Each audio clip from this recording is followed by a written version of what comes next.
हे everyone, good morning और welcome to my new video. आज मैं जाने वाला हूँ एक फेस्टिवल में। तो आज हम जाने वाले हैं कज्जेली मेले को, जो कि मनाया जाता है काथी विलेज में, जैसे कि आप सभी को पता ही होगा। चलिए चलते हैं दोस्तों। अभी हम रास्ते से जा रहे हैं और आज मौसम भी काफी ज्यादा ठीक है, बढ़िया सा है। ना ज्यादा धूप है ना ही ज्यादा छाँव है, मतलब खराब मौसम नहीं है आज। तो अभी थोड़ी देर में हम पहुंच जाएंगे कैंपर के पास, क्योंकि आज हम कैंपर की सवारी करने वाले हैं।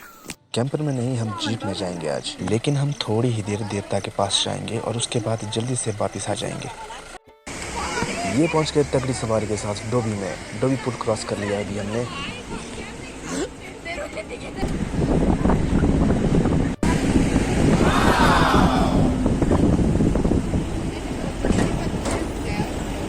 तो फौजल भी हमने कर दिया है क्रॉस और आज सारा का सारा सफर हमें खड़े खड़े ही तय करना होगा। जहाँ तक गाड़ी जाने की सुविधा होगी वहाँ तक हम यूं ही सवार रहेंगे।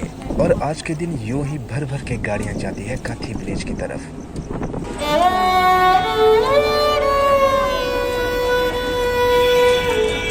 तो अभी लगभग आखिरी पॉइंट में हम पहुंचने ही वाले हैं। वैसे तो यहाँ पर देवता का स्थान है, लेकिन ये जगह देखने में बहुत ही ज्यादा भयानक लगती है। यहाँ पर ये बड़ी बड़ी चट्टानें नीचे नदी तक फैली हुई है, वो भी बिल्कुल सीधी। और ये सड़क बनाई गई है इस पहाड़ को चीरकर। पहाड़ी लोग बहुत ही खतरनाक होते हैं दोस्तों।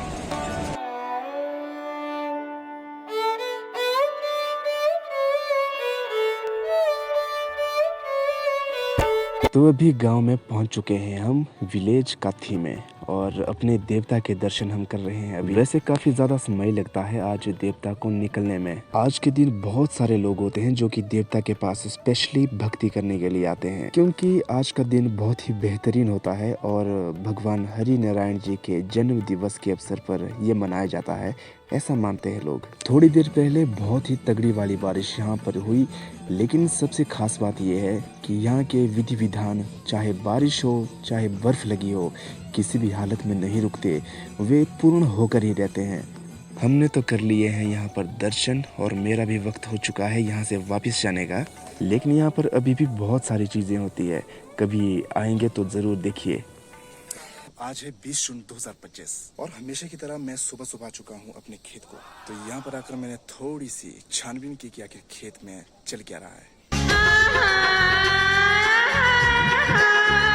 खेत में पहुंचते ही मुझे यहाँ पे कुछ एक चिड़िया दिखी, जो कि अपना पूरा मजा ले रही थी सेब को खाने का, नाशपाती को खाने का, और मैंने उनको भगाकर उनका सारा का सारा मजा खराब कर दिया।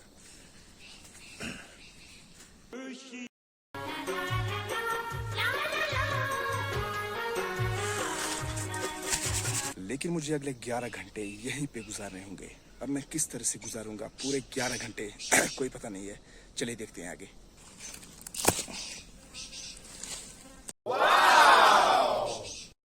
बंदर को भगाने के लिए और चिड़िया को उड़ाने के लिए 2-3 जुगाड़ यहाँ पे लगाए गए हैं। एक आपने देखा है, दूसरा है ये, इसको कहते हैं पिपा, जो कि बजता है इस तरह से,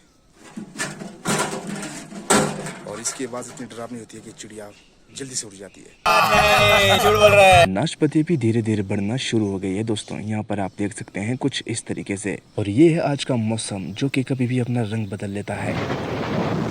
और यहाँ से देखिए किस तरह से दिखता है पूरा का पूरा नजारा। पूरी वैली यहाँ पे दिखती है, बिल्कुल हरी भरी पेड़ पौधों से भरपूर। अच्छा 11 घंटे बहुत ही ज्यादा हो गए मेरे लिए। मैं सोच रहा हूँ कि 2 घंटे में ही मैं टेंट के अंदर घुस जाऊँ, क्योंकि धूप इतनी ज्यादा तेज पड़ रही है कि यहाँ पे बैठना बहुत ही ज्यादा मुश्किल हो गया मेरे लिए। तो अभी टेंट में घुसते हैं, थोड़ी देर बाद निकलेंगे यहाँ से। क्या बोला तूने? तो घुस चुके हैं भाई अपने टेंट में यहाँ पे। तो इस तरह से हमारा टेंट, जहाँ पर कि हम बसेरा करते हैं, और पूरा का पूरा दिन हम यहीं पे गुजारने वाले हैं आज, मतलब इस खेत में। वैसे आजकल पूरी पूरी नींद होती है हमारी। वो क्यों? वो इसलिए क्योंकि पूरा का पूरा दिन हम यूं ही पड़े रहते हैं, यूं ही बैठे रहते हैं, और मन चाहे तो सो भी सकते हैं, घूम भी सकते हैं थोड़ा इधर उधर बगीचे में, या फिर थोड़ा काम कर सकते हैं, लेकिन आराम है भाई यहाँ पे। शाम तक ऐसे ही बैठो।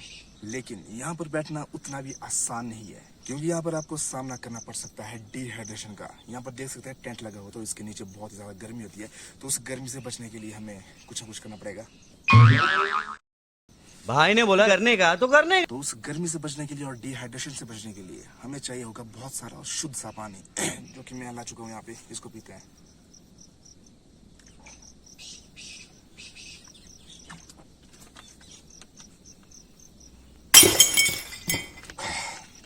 जोर जोर से बोल के लोगों को स्कीमें बता दे।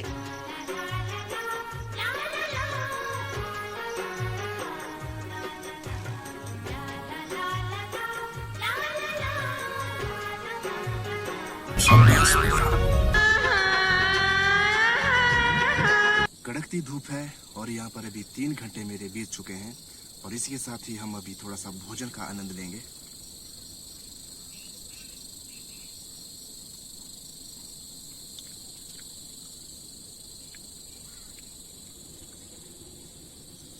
वैसे तो मैंने अपने लिए भोजन भर भर के लाया है, लेकिन ये पूरे 11 घंटे तक चलना चाहिए मेरे पास, और मैं इसे 3 घंटे में ही खत्म कर देता हूँ। अब समस्या ये है कि मेरे पास पानी भी बहुत ही कम बचा हुआ है। ये तो मेरे लिए 1 घंटे में भी नहीं होगा, तो मुझे जाना पड़ेगा पानी लेने के लिए। तो थोड़ी देर बाद जाएंगे अगर खत्म हो जाएगा तो।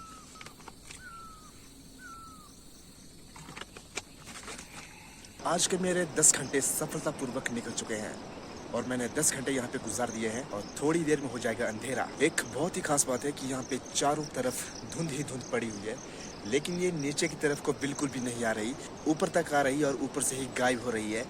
बड़े वाले पहाड़ में भी और सामने वाले पहाड़ में भी पता नहीं क्या चक्कर है, बारिश नीचे नहीं आ रही। ये देख सकते हैं यहाँ पर दिन भर से सिर्फ यही ये धुंध पड़ी हुई है, ना नीचे आ रही है ना ही ऊपर जा रही है।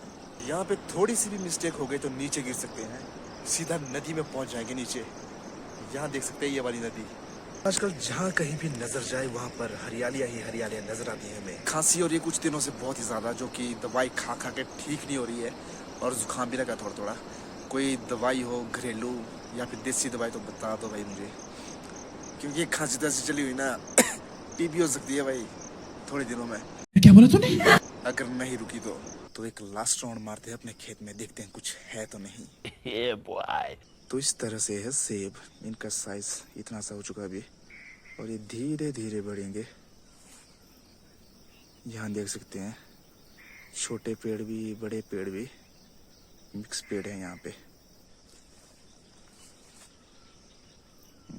कुछ इस तरीके से अगर ऐसे नॉर्मली मान के चले तो एक पेड़ में, बड़े पेड़ में कितने सेब रह सकते हैं अगर अच्छी सी फसल हुई तो मैंने ऐसे ही सेब को गिनना शुरू किया था तो मुझे खुद विश्वास नहीं हुआ। यहाँ पे एक बड़ा सा पेड़ है जिसमें कि सेब दिखते नहीं है कि कितने लगे हुए हैं, लेकिन यहाँ पे 2 टहनियाँ है इस पेड़ की। यहाँ पे दिखाता हूँ आपको, इसमें ना 100 से भी ज़्यादा सेब लगे हुए हैं इन 2 टहनियों में गिले, जो कि मैंने अभी गिने। यहाँ पे दिखाता हूँ मैं आपको। तो ये है कि ये वाली टहनी जो कि आगे को कुछ इस तरह से फैली हुई है, और एक है ये वाला टहना जो कि आगे को कुछ ऐसी छोटी छोटी शाखाएं हैं आगे को, और एक ये नीचे वाला ये जो कि नीचे घुस चुका है और आगे तक ये भी फैल चुका है। तो इन सब को मिला के 100 से भी ज़्यादा सेब लगे इनमें। पत्तों के बीच में नहीं दिखते लेकिन ऐसे होते हैं, यहाँ देखो इस तरह से, और ऊपर तो बहुत सारे जो कि दिख नहीं रहे।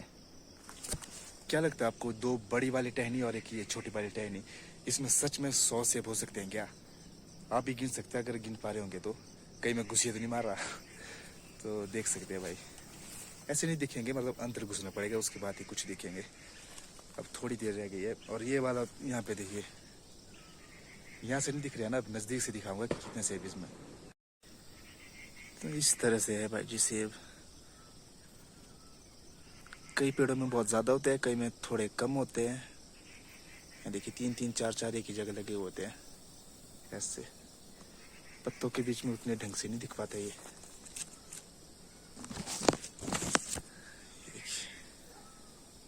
और ये है छोटा सा पेड़ जो कि फसल देने के काबिल हो चुका है अभी, और ये अपना कर्म निभा रहा है यहाँ पे।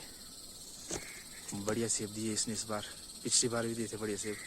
यहाँ पे ऐसा घास होता है, इसको कहते हैं हम फोफरा, जो कि गाय खाती है, गाय को देते हैं हम। तो ज़्यादातर ऐसा ही घास होता है। इससे पहले यहाँ पे बीजे थे जौ, तो वो तो हो गए स्टोर, अब इनकी शामत आ जाएगी। शाम के समय में बगीचे में कुछ अलग सी रिफ्लेक्शन आती है पेड़ पौधों की चारों तरफ से, क्योंकि हरे हरे पेड़ पौधे होते हैं चारों तरफ। और कुछ एक नाशपतियाँ भी है लगी हुई, बड़े बड़े पेड़ है पीछे देख सकते हैं आप। बस ये और एक और खेत है जहाँ पर कि हमें ऐसे जाना पड़ता है पहरेदारी करने के लिए कभी कभी। बाकी जगह पे हमें जाना नहीं पड़ता क्योंकि वे बिल्कुल सेफ जगह पे है।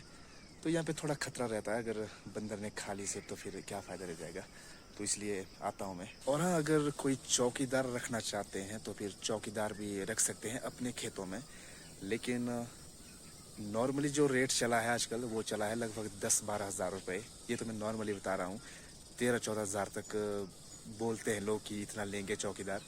तो जब फ्री है तो खुद ही करेंगे भाई, तो 11-12 हज़ार रुपये बच जाएंगे हमारे, तो काम आ जाएंगे किसी चीज़ के लिए। और ये वाले पेड़ देख सकते हैं आप, इतने बड़े हो रहे हैं और उसके बाद एकदम से सूख जाते हैं। मुझे लगता है कि चट्टू ही फंसा इनको भाई। एक ये सूख गया, एक ये वाला, ये तो पहले भी टूटा हुआ था लेकिन खड़ा कर करके देता हमने। और इस वाले पेड़ को भी देख के लग रहा मुझे कि इसका पिछवाड़ा ही लाल होने वाला है भाई, जाने वाला है ये जल्दी, अगले साल तो चले जाएगा। यहाँ पे पता नहीं क्या हो जाता है कि जैसे पेड़ बड़ा हो जाता है ना तो सूखना स्टार्ट हो जाता है एकदम से। ऐसा भी नहीं है कि कुछ बीमारी खास हो गई या उसकी वजह से चले गए, मतलब धीरे धीरे जैसे जैसे बड़े होते हैं तो इस वाली जगह में थोड़ा सूखने का खतरा रहता है। यहाँ पे छोटे पेड़ तक सूख जाते हैं यहाँ पे अगर पानी ढंग से नहीं दिया तो, और जो पेड़ चल गए वो फिर चल गए, वो सूखते ही नहीं फिर, ऐसा भी सिस्टम है। तो चलिए दोस्तों, इसी के साथ ही इस वीडियो को यहीं पर एंड करता हूँ। तो मिलेंगे कभी अच्छी सी बड़ी सी वीडियो में ना, तो तब तक इसी वीडियो को आप एंजॉय कीजिए जब तक होती है तो बाय बाय।